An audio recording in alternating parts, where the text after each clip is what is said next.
Bienvenue tout le monde sur cette nouvelle vidéo découverte sur Dirt Racing, un jeu que j'ai regardé avec attention de très loin puisque j'ai joué un peu, je vais pas dire beaucoup non plus, de toute façon j'ai plus beaucoup de temps, mais j'ai joué pas mal de temps sur Dirt 3 que j'ai trouvé vraiment bien.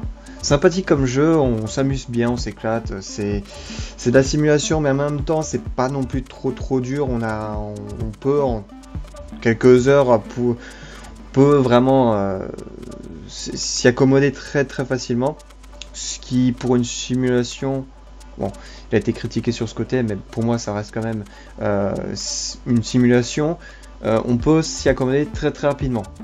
Et là, donc je me suis dit, bon bah ils remettent une couche à un nouveau jeu, en disant bon, on a eu un certain nombre de retours sur Dirt 3, et en fonction de ça, on va refaire un jeu de racing, de rallye, qui va plaire aux fans de la licence. C'est vraiment un jeu qui s'adresse aux fans, tout particulièrement parce que toute la com est passée par là. Et la com est vraiment été calibrée pour tous ceux qui ont aimé les anciens jeux et qui commençaient à grogner ou à grincer des dents sur les derniers jeux qui sortaient. Voilà. Donc on va pas parler plus que ça, on va rentrer directement. Alors vous voyez que ça c'est toujours l'esthétique Codemaster. Ça se voit à des kilomètres à distance, hein. Tous leurs jeux sont très à la mode. Je pense que d'ici quelques années, on va se foutre de la gueule de ces jeux en disant c'est trop has-been, c'est trop moche, c'est trop laid, etc. Mais en même temps, ça fait un jeu qui est vraiment designé et qui va être très facilement reconnaissable d'ici quelques années. Alors, du coup, vous avez des championnats, des épreuves en ligne que je n'ai pas faites parce que voilà, je débarque à peine. Je pense que si je fais une épreuve en ligne, je vais faire défoncer illico presto. Nous avons une gestion d'équipe, il me semble que c'était pas du tout le cas dans le 3. Je dis peut-être des conneries, mais on n'avait pas par exemple de mécanicien ou de directeur ou ce genre de choses, quoi. On a un garage et il me semble que ce n'était non plus pas le cas. C'était plutôt du côté des Race Grid, Race Driver, les jeux de course de Codemaster, mais du côté circuit, un peu comme les F1, enfin F1 ils ont encore une autre licence, mais un truc entre rallye et F1. Donc voilà, vous avez votre garage avec vos voitures, vous pouvez très rapidement les customiser, alors vraiment très rapidement, c'est juste les couleurs, voilà, seule chose qui évolue. S'il y a une chose qui évolue, c'est aussi les performances en fonction du nombre de kilomètres que vous avez parcouru, de l'expérience de vos mécaniciens, coéquipiers, tout le personnel qui travaille pour vous. Mais vous n'avez pas d'action directe sur la bagnole comme dans un Need for Speed, vous pouvez absolument changer tout ce que vous voulez maintenant tout de suite. Nous avons des championnats personnalisés, donc vous faites votre propre épreuve. Épreuve JCJ, je sais absolument pas ce que c'est. Liste des championnats en ligne personnalisés. Bon, apparemment, ça permet de faire des courses. Là, à mon avis, ça doit être des courses rapides. Vous avez une course qui se lance, vous avez 5 personnes, hop, bim, vous partez tout de suite. Alors là, je pense que c'est plus pour des épreuves longues, quand vous avez pas mal de temps devant vous. Nous avons des championnats, donc je reviens en arrière. Ensuite, nous avons des ligues. Alors, vous n'êtes pas enregistré au site web de RaceNet, vous voulez non. Pour le moment, on va faire non. Donc voilà, épreuve perso, vous choisissez votre épreuve en solo. Vous avez votre profil, les infos, les statistiques, les options évidemment. Alors, j'ai pas tout poussé au bout, je suis à peu près au moyen. Graphiquement, l'ATH, l'audio, le crédit, information juridique, graphisme, voilà, donc voilà, je suis intermédiaire, je suis ni bon ni mauvais. Apparemment je peux pousser le bousin un petit peu plus loin. Alors je viens de me rendre compte que je suis en 1440 x 900, ça va pas être terrible pour vous. Mais bon, c'est pas grave. Donc apparemment il est voilà, pas trop lourd, parce que dans les paramétrages Nvidia par défaut, je peux mettre quasiment tout en élevé. Et ma config n'est pas non plus un truc de malade, c'est un PC à 700, non plutôt 500 € qui date d'il y a 2 ans. Donc voilà, vous pourrez toujours y jouer tranquillement. Donc on va se faire un championnat, comme vous voyez j'en ai déjà commencé un, c'est celui-là. Championnat Open. Alors, on a l'impression qu'il n'y a pas grand chose, mais c'est vrai. Non, je rigole. Enfin, étant donné que le jeu est en phase bêta, enfin, je sais pas que. Putain, ça m'est sorti de nom. Enfin, pas Greenlight non plus. Alpha. Enfin, vous voyez qu'il n'est pas encore terminé. Il y a des contenus qui se rajoutent au fur et à mesure. Bah, le jeu va s'étoffer. Et plus il y a de gens qui vont acheter cet accès, et plus les développeurs vont rajouter de contenu. Ce qui est tout à fait logique. Hein. Il y a des sous pour financer, donc on va pas se priver. Juste fermer. Voilà, parce que sinon, ça va me niquer le micro. Alors par contre, c'est beaucoup plus simulation que dans le 3. Alors, vous allez sans doute pas le voir. Et alors attendez. Ouais, toujours tout droit, ok. Ouais, ça m'arrive de temps en temps de me planter d'itinéraire. Donc les instructions sont vraiment pas trop, parce que des fois vous avez des jonctions, vous dites putain il faut que j'aille, il faut que j'aille, il faut que j'aille. Alors que dans le 3, il me semble que je me suis jamais planté, c'était très clair. Mais la conduite est vraiment plus simulation que dans le 3. Dans le 3 ça allait, on se démerdait plus ou moins, même moi qui n'ai pas forcément un niveau et qui n'ai pas investi énormément de temps dessus. Voilà, j'arrivais à gérer, mais là je sens que il faudra vraiment que je me fasse des efforts pour avoir à choper le truc, quoi. Même si je suis pas forcément mauvais, puisque il me semble que le premier jeu auquel j'ai vraiment joué c'était un jeu de rallye. Voilà, c'est pour ça que je les aime bien depuis le début, les jeux de rallye. C'était V-Rally qui était édité et développé par merde, comment s'appelle cette entreprise française là, qui a pour emblème le tatou que joueur du grenier casse du sucre à chaque fois, je sais plus comment est-ce que ça s'appelle, merde. Infogrames, voilà, Infogrames, qui était développé et édité par Infogrames, et vous allez pas croire, c'était un très bon jeu. Voilà.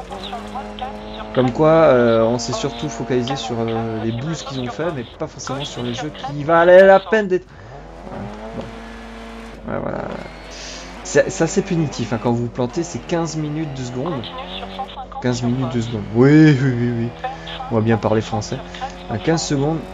Et mine de rien, c'est une grosse pénalité. Ça va très vite, quoi. Alors les différentes vues sont... voilà. Par défaut, vous aurez ça. Et on sent le changement, quoi. Autant visuellement qu'au niveau de l'audio. Ils ont vraiment fait un bon effort à ce niveau-là.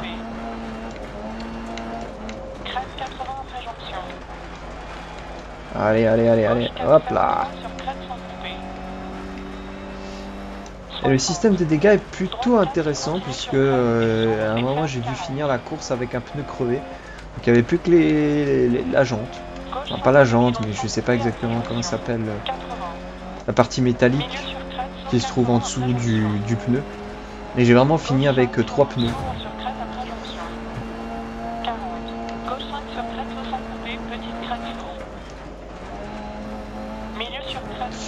C'est chaud. Donc, comme quoi on peut vraiment pas foncer comme un débile sur l'accès. Faudrait surtout jouer du drift. Waouh, putain, j'ai failli vraiment. Décidément, les répétitions chez moi, ça fait un, quoi. J'adore le mec. Bon, allez, on va nettoyer la vitre. Il n'y a plus de pare-brise, mais on va quand même la nettoyer. Non, t'inquiète, on va se remettre sur le circuit. Allez, ma petite. Allez. Soit j'ai vraiment niqué. Voilà, bah voilà. j'ai plus de pneus. Ah putain. Et ça se ressent vraiment sur la conduite. Vous voyez. Alors j'ai un problème au niveau du radiateur. Je sais pas en quoi ça influe. Hein. Le fait de ne plus avoir de radiateur. Ou endommagé.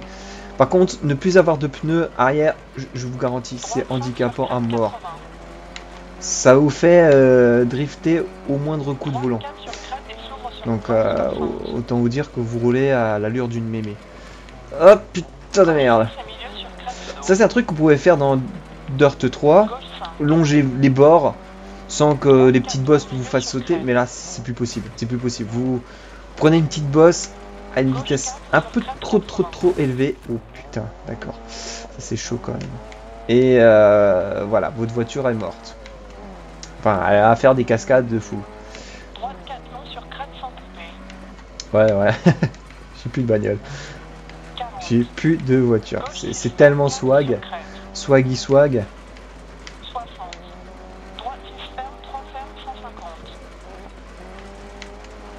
Hop là. Ah putain de merde. Allez, là c'est la ligne d'arrivée. Non, non. Normalement. Non, c'est toujours pas la ligne d'arrivée. Ah. Ouais, ça c'est un truc que je trouve un peu bizarre. Je sais pas si c'est un bug, mais la voix qui change entre le copilote et les départs et les arrivées. Notre femme. Alors, comparaison amis. Ah bon, on peut faire ça? Non, mais de toute façon, ils ont pas le jeu, donc ça sert à rien. Sérieux à l'avant. Progression, succès.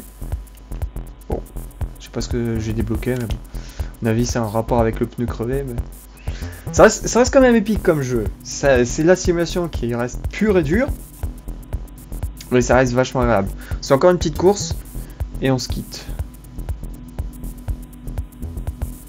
Ah, j'adore les menus de chargement. La musique avec les screenshots. Oh. Priceless, les gars. Priceless. Mais de toute façon, Codemaster, eux, ils ont toujours eu un style très épuré, très soft.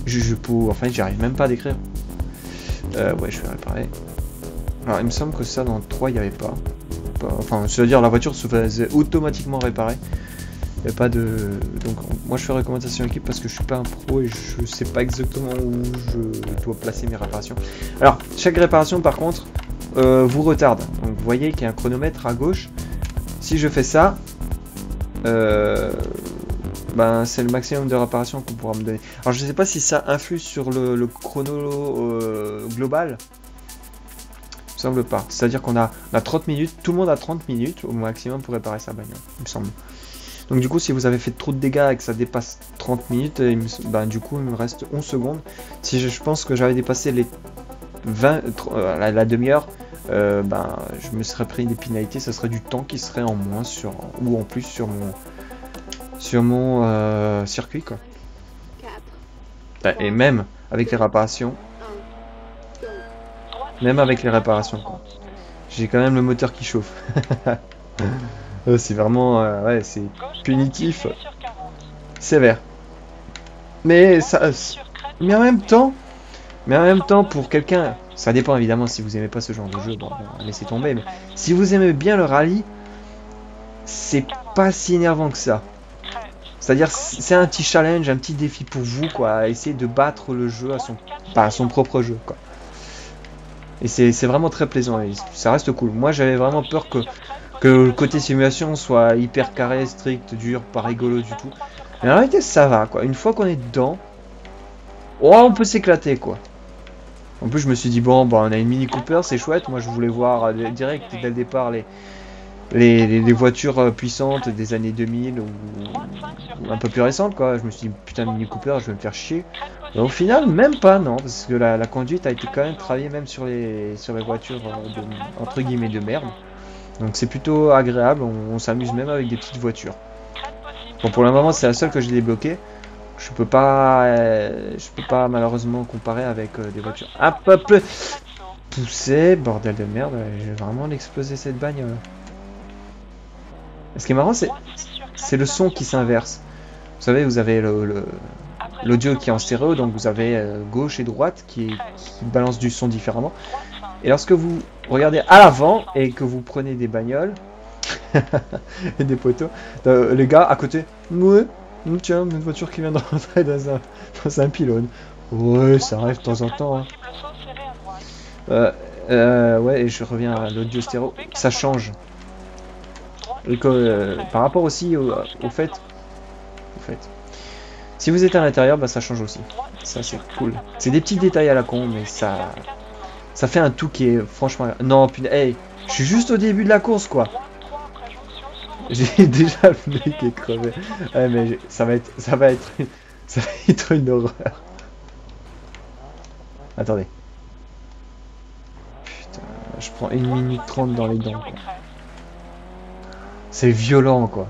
Je suis déjà à 3 minutes. Là, je suis censé avoir terminé la course.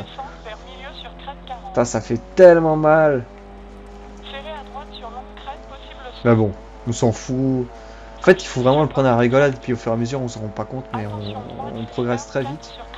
Face à un adversaire très très fort, on progresse très vite. Même si on se fait tout le temps à avoir. Putain de merde! Bon, on évolue quand même. Pour terminer ma phrase, on évolue quand même. Mais on s'en rend pas forcément compte contre un adversaire qui est super pété. On s'en rend compte plus tard quand on revient là où on était parti, on se fait putain, mais en fait c'est tellement fastoche quoi. Ah putain! Ça reste très drôle quand même. Ça me fait toujours marrer. Petite Mini Cooper qui se prend une arbre, c'est comique quoi. C'est du comique de situation à l'anglaise. Étant donné que j'ai une Mini Cooper, ça colle parfaitement. C'est peut-être pour ça que ça me fait rire. Je pense que si j'avais pris une Peugeot, ça serait tout de suite moins drôle. D'ailleurs, en fait, j'ai hésité à me le prendre, mais quand j'ai vu qu'il y avait la Peugeot 306 dans le jeu, je me suis dit, ah YOLO, allez, vas-y, je me le paye.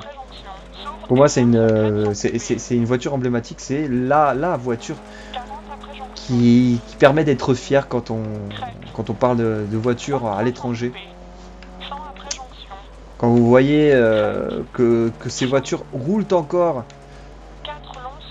et qu'il y en a une quantité monstrueuse alors que c'est une voiture qui a été produite il y a, je sais pas du tout, peut-être 2005, 2006, même peut-être avant. Ouais. Voilà, 2005. Moi je me dis c'est des voitures qui ont été faites pour durer et aujourd'hui les voitures sont pas faites pour durer, elles sont faites pour se casser le plus rapidement possible pour que vous en rachetiez derrière ou que vous fassiez tourner le business garagiste et concessionnaire en même temps. Ce que je trouve à chier. Voilà. Donc c'est pour ça que je trouve ces voitures très emblématiques parce qu'elles sont vraiment très très très solides. Elles sont très rustiques, très brutes, mais en même temps ça tient la route. Là ça m'inquiète. Il n'y a pas eu de tournée depuis un bon moment. Voilà. Hop là. YOLO. Oh, c'est arrivé, elle est tellement badass. C'est une beauté. Comparaison, on s'en fout, on continue.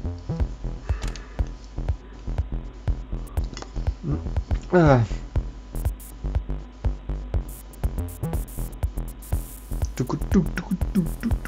Ouais, bon bah là je me suis fait j'ai perdu ma place.